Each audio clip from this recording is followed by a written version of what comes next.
I desperately needed a digital detox, and as I escaped the city, I took this opportunity to pause and truly reflect on how I can cultivate more presence within my life. These are some of the thoughts that occurred and activities I did after getting rid of social media and allowing myself to create more than I consume.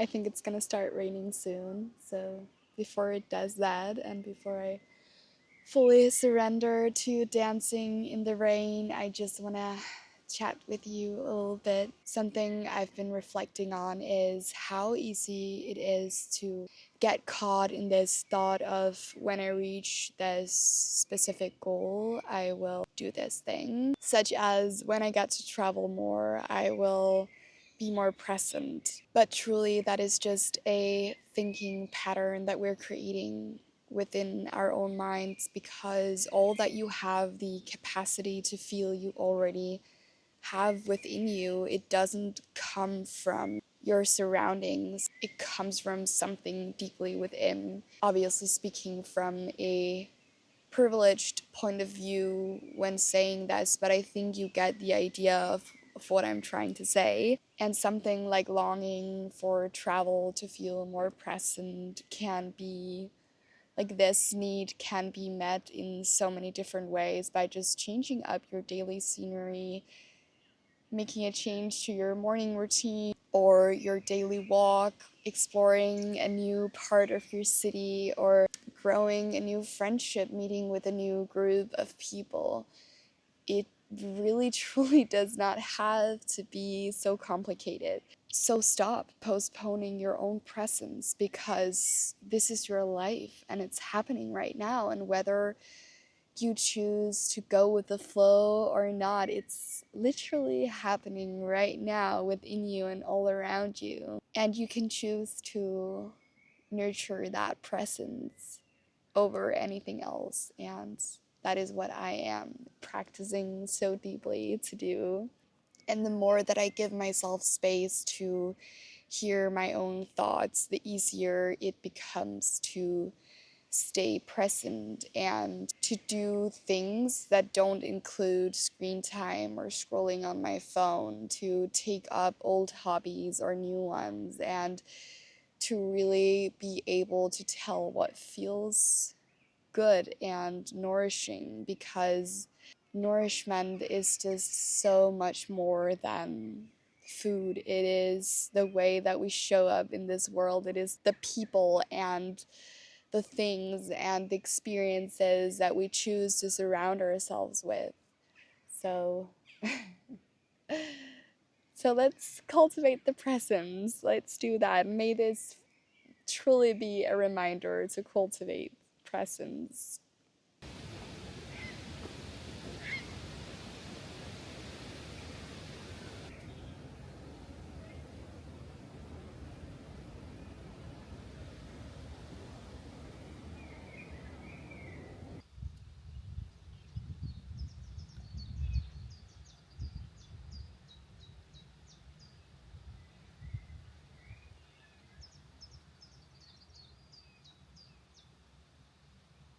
I haven't been looking at my phone all day, and honestly, it's just amazing what happens as soon as I go off of social media.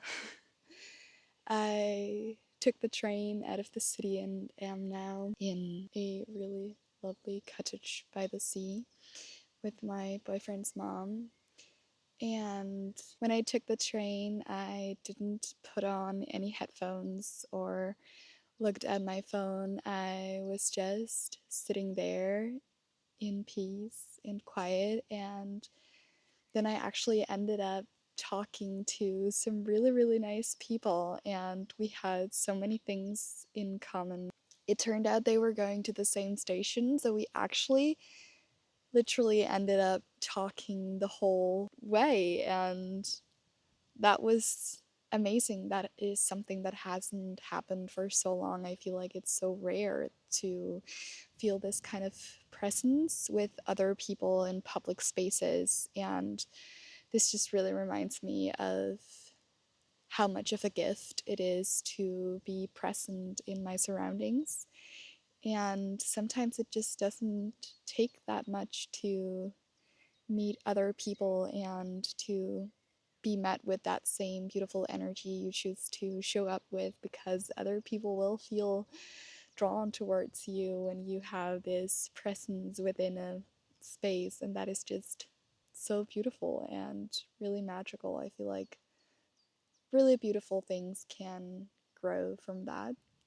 And I've just been laying in the grass. I've been painting. I've been collecting roses, or haven't collected several yet, but I picked one rose and I painted it and I have saved it in my herbal journal. And I really want to pick some more roses and make some herbal tea with them and explore a little bit about the benefits of rose, just because it is such a magical flower. And I've been loving lately to spray rose water in my hair and in my face, but I feel like there's so many more beautiful benefits to discover around roses. So I think I'm gonna dive into that today. I have brought my favorite herbal book. So, yes, that is just so exciting. I cannot describe the happiness that I'm feeling right now. I'm looking at the moon. It's so beautiful, and the sky is just so, so, so blue. The cottage is right by the sea, so I feel so drawn to go into the water now and have a swim. I think that's what I'm gonna do. And just gonna continue this digital detox. Honestly, escaping the city makes it so, so, so much easier not to look at my phone all the time. And as much as I really want to practice being more present when I'm in the city as well, I think it is quite difficult because I constantly feel so overwhelmed by everyone and everything around me. I think what I'm learning is that it's okay that I feel a deeper sense of belonging in nature and in greener spaces. And when I'm in the city, I can nurture this presence by going to the park and just staying at the park for hours, or finding a quiet cafe, or being present in public spaces and smiling at strangers, talking to strangers. But the deepest presence I feel when I am out of the city, and that is okay. I will seek more of these opportunities of escaping the city. I was so, so happy when my boyfriend's mom asked me if I wanted to join her, and honestly, it's just so lovely to have a few really quiet days away. And I love also working here because my creativity is flowing. It's like it's a powerful stream flowing throughout me right now. Because how can you not feel inspired when you're around so many beautiful things and plants? There's like insects crawling all over me. Now let's go have a swim.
I think waking up by the sea just makes me a better person. And today I'm gonna go back to the city, but I'm definitely gonna bring some of these new habits with me and try not to spend as much screen time as usual. Obviously, my work is still online and it's okay to, yeah, to do that. That's necessary and also a lot of fun, so I'm completely fine with that, but just try and stick to my boundaries when it comes to the amount of time that I spend consuming over creating. And I've also really been thinking I should stick to this at least every weekend, just completely delete my social media and without exceptions, because no matter how bored you are, there's always something much better and much more meaningful to do than to spend time on social media consuming.